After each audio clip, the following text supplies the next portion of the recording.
मित्रांनो, जय हरी. श्री स्वामी समर्थ. मी योगेश माताडे.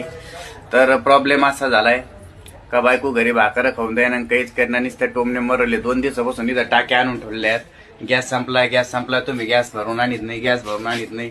तर मी रागावायता का बोलणे ऐकून डायरेक्ट झालंय मडके पाटलाकडे.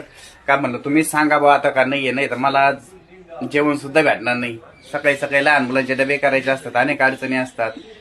तर पण गॅस टाकी काय भेटना आम्हाला. काय भानगड काय माहिती. मागं सुरळीत चालू होतं, पण आता काय भानगड झाले. 2 दिवसापासून इथं टाक्याच्या आहेत. इथं थप्पी लागली, तुम्ही बघू शकता. हे साऱ्या मोकळ्या टाक्या आहेत आणि इथं पुस्तकाची पण थप्पी लागली, हे बघू शकता तुम्ही. पण गॅस एजन्सीवाले काय द्यायला आता, यांची पण काय चुकी नाही.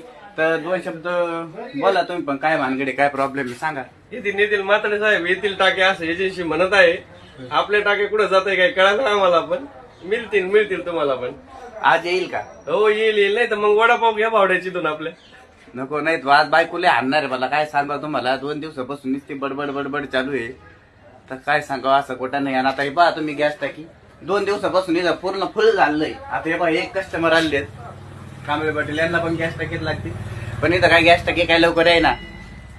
तर आमच्यावर कृपा करावी. एजन्सीवाल्यांनी कोण आहे मला काही माहिती नाही, पण लवकर त्वरित आज गाडी पाठवली तर बरं होईल. खूप आभार होतील तुमचे. नमस्कार.